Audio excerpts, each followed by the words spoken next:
Hello everyone, we are Group 14. Our topic is on female genital mutilation in Sierra Leone, and we will be discussing the various human rights violations due to this procedure. We hope you find this presentation informative. Thank you. We are going to see the background and overview of female genital mutilation in Sierra Leone. So, what is female genital mutilation?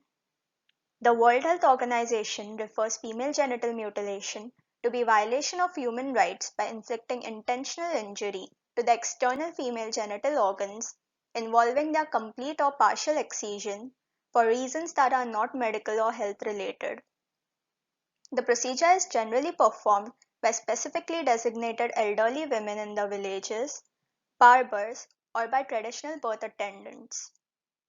The WHO adopted the term mutilation, even though it is disputable in practicing communities who do not intend to mutilate, to emphasize on the extent of injury that is caused by such unnecessary procedures.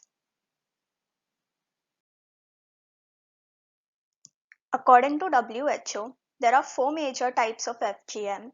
The first type is partial or total removal of clitoral glands, which is the visible external and sensitive part of female genitals and/or the clitoral hood. Type 2 is the partial or total removal of clitoral glands and the labia minora with or without the removal of labia majora. Type 3 is infibulation, which is closing or narrowing of the vaginal opening by cutting and repositioning the labia minora or majora and covering the seal through stitching with or without removal of clitoral hood. All other non-medical procedures that are harmful, such as piercing, incising, pricking, scraping, and cauterizing of the female genital area, are included in Type 4.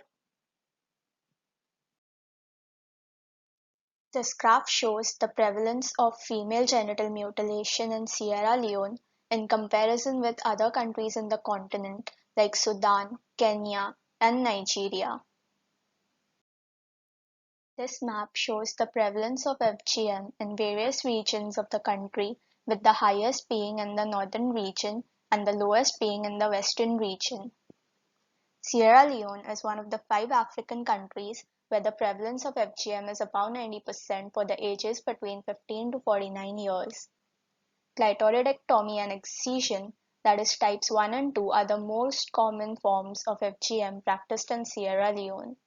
A cross-sectional study conducted in northern Sierra Leone between 2010 to 2012 in 558 females aged 12 to 47 concluded that 31.7% women had undergone type 1B mutilation, 64.1% had undergone type 2B, and 4.2% women had undergone type 2C mutilation. Sierra Leone is considered to be the ground zero for the fight for eradication of FGM due to the presence of secret societies, which makes it even more challenging for its complete elimination. The Bondo Secret Society in Sierra Leone, also known as Sandy, is where FGM is extensively practiced by the initiators called Sovis. It is a ritual for directing girls' rite of passage into adulthood. It has been reported that the secret societies have forcibly carried out FGM on kidnapped girls and held them in captivity till their families paid for the practice. The interventions from many external NGOs to end this practice has been mistaken for cultural imperialism by these societies and hence strengthened their determination for continuing this oppressive tradition and rejecting anti-FGM programs. Although there are many health-related consequences of FGM, the sole focus on them has not helped in eradicating FGM but has encouraged its medicalization, where professional doctors perform the procedure. The reasons for female genital mutilation are outdated and have devastating consequences to the victims. Some of the reasons including wanting to encourage patriarchal family systems by being able to control the female reproduction as a means of birth control. Reasons can also be to guarantee moral behavior and faithfulness of women to their husbands, to ensure premarital virginity and marital fidelity. It could be an initiation ritual or it can be a symbol of ethnic affiliation. In some communities, the mutilated genital is a symbol of femininity, of transition from childhood to womanhood. Some reasons include parents wanting pride. They believe women who have been mutilated are women with good income and a high social status. Female genital mutilation has a deep sociological roots in many communities, where the social convention places pressure on parents to perform female genital mutilation on their daughters. That creates societal norms in order for families to be accepted by their communities. Female genital mutilation has no proven health benefit. It's traumatic and complicated. It affects women physically and psychologically. The physical consequences after female genital mutilation are frequent. They can include heavy bleeding that can cause other health concerns such as anemia or death, infections as a result to medical utensil use, or lack of medical knowledge from the individual doing the surgery. Chronic anemia can be caused by repeated defibrillation and reinfibulation. Chronic infections of the uterus and ovaries, formation of keloid scars can cause severe pain, dermoid cysts and abscess formation. Many women suffer from dyspareunia and penetration, which can cause partnership problems. Women after female genital mutilation have a higher risk for HIV infection because of the intervention itself, insufficiently sterilized instruments, and a higher risk for injuries during sexual intercourse. After type 3 of female genital mutilation, women have a high risk for infertility of 25 to 30%, and micturition problems such as urine retention because of the pain, which can further damage the urethra. The psychological and social consequences of women after female genital mutilation include the feelings of incompleteness, fear, and suppression that impact their lives forever. The impacts also include chronic irritability and nightmares, depression and anxiety, psychiatric diseases, lack of confidence, and PTSD. A study conducted identified the victims of female genital mutilation psychologically were on the same congruent of traumatized and abused children. Female genital mutilation also has an impact on society.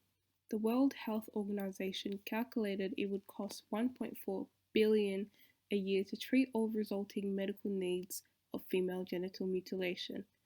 These girls are often married off young, limiting their education prospects. This entrenches poverty in communities and hold back countries' economic development. WHO estimated that the health costs for female genital mutilation would soar by 50% by 2050 if no action is taken as populations grow and more girls are being mutilated. Violation of national and international human rights standards. Talking about the application of national and international legal standards over the female genital mutilation, it's identifying as a severe threat to human rights, including right to health and bodily integrity. As discussed earlier, the traditional processes of female genital mutilation cause health effects which fall into torture and inhuman treatment, and its affect mental and physical health of a girl or woman. However, in the case of national law of Sierra Leone, it doesn't have a law explicitly criminalizing female genital mutilation. The Constitution of Sierra Leone, in the Article 20 subarticle 1, it prohibits torture. And the Child Rights Act 2007 prohibit cutting or removal of any part of female genitalia. Despite the national laws talk about torture and the practice, there is no specific and explicit mention of female genital mutilation. Further, Section 2 of the Domestic Violence Act 2007, Section 10 of the Prevention and Control of HIV and AIDS Act 2007, and the Offences Against the Person Act 1861 are also preventing the torture, physical violence, and unsafe practices and procedures. Above indicated laws preventing torture and inhuman treatment which could be interpreted to include female genital mutilation. However, the result of beliefs and customary practices, the harmful practice is continuing, and the government of Sierra Leone fails to ensure the right to health of women and children. The regional human rights standards which apply to Sierra Leone, mainly the African Charter on Human and People's Rights, the African Charter on Right and Welfare of the Child, and the Protocol to the African Charter on Human and People's Rights on the Right of Women in Africa, talk about the obligation of the parties in preventing and condemning the customary practice of female genital mutilation, and taking measures to ensure the human rights, including right to health of the targeted community. As female genital mutilation undoubtedly violates the right to health and bodily integrity, right to be free from discriminations and violence, and right to be free from torture, international human rights standards prohibit this harmful traditional practice directly and indirectly. Significantly, the Article 4 of the Convention Against Torture and Other Cruel, Inhuman, or Degrading Treatment or Punishment, which was ratified by Sierra Leone in 2001, and the Article 369 and 26 of the International Covenant on Civil and Political Rights, which was acceded by Sierra Leone in 1996, insists preventing torture and physical violence and any other forms of discriminations. Sierra Leone has the obligation as a party to the International Covenant on Economic, Social and Cultural Rights. Particularly, Article 3 of the Covenant ensures the right to attain a standard of physical and mental health. Sierra Leone ratified both the Convention on the Elimination of All Forms of Discrimination Against Women and the Convention on the Right of the Child, each of which prohibits traditional practices that discriminate against women and harm children. Given female genital mutilation's harmful health ramifications, and the fact that women and girls are the targets, the practice fits within the purview of these conventions. Article 2, 5 and 10 of the Convention, emphasizing the elimination of prejudices and customary and all other practices which question the right to health of women, and taking measures to eliminate the practice. Further, Article 24(1) of the Convention on the Right of the Child ensure the attainable standard of health facilities for a child. If the ultimate goal is to eradicate FGM, research has proven a community-based grassroots approach is the most effective for long-term sustainability. Because it's a practice that has been traditionally performed over hundreds of years and is ingrained into the Saudi culture, it is rarely publicly spoken of or discussed with those that are not part of the Bondo, which is the secret society for women. Learning from other regions and countries still practicing FGM, we have witnessed the varying strategies governments have implemented as a means to stop this inhumane violation towards helpless girls and women. An action plan will only succeed with the cooperation of Saudis. Only when working together and with their best interests will we see a positive shift within the communities. We have listed a few recommendations here. First being workshops. These encourage women in the communities to speak openly and feel welcome to share and debate their views of the issues that arise from cutting. Workshops would be the first step in an educational approach to discuss the human rights issues and lifelong detrimental implications of FGM. Alongside human rights, other topics that would be beneficial to discuss in the workshops would include women empowerment, reproductive health, HIV, and youth leadership as a holistic strategy. Incentivizing Saudis to abandon FGM. As this is the only source of income to cutters, funds need to be focused on educating these women and assisting in acquiring certificates that will lead to future financial opportunities. Accountability. Once again, referring these recommendations from previous strategies, by simply incentivizing elders to stop cutting will only result in secretive missions. Public denunciations and the reasoning behind it acts to keep them accountable and proves to be effective long term.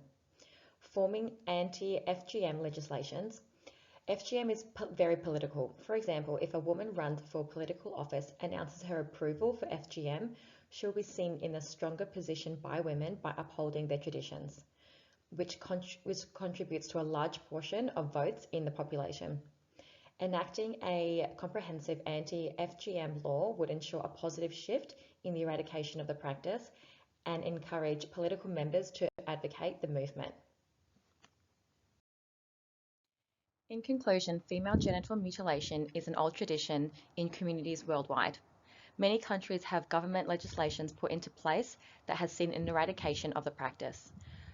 Sierra Leone still sees one of the highest numbers of FGM in the world. Although Sierra Leone have signed international and regional treaties that are directly relevant to protecting girls and women from gender-based violence and harmful practices, there is clearly an absence, as mentioned earlier, that does not specifically mention the act of female genital mutilation. Though there are NGOs alongside activists working in communities to advocate for an end to the destructive practice, the absence of a formalised government policy and legislation weakens their efforts. Enacting a governmental law that has been seen to be an effective means in many other countries to eliminate FGM, this approach will be highly beneficial to Sierra Leone to protect the quality of life of their girls and women. Thank you.